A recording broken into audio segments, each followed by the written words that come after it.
Chitsauko chechisere chebhuku yamapisarema, Psalms 8.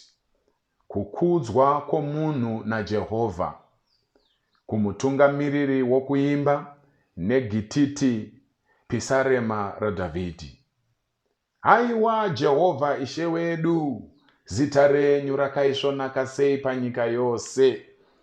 Makaisa umambo hwenyu kudenga, pamiromo yavacheche navanomwa makaisa simba, nokuda kwavadzivisi venyu, kuti munyaradze muvengi nomutsivi. Kana ndichicherekedza denga renyu rose, iro basa reminwe yenyu, mwedzi nenyeredzi zvamakarongedza, munhu chinyiko zvamunomufunga, nomwanakomana womunhu zvamunomushanyira. Nokuti makamuita muduku zvishoma kuna Mwari, makamushongedza korona yekubwinya nokukudzwa.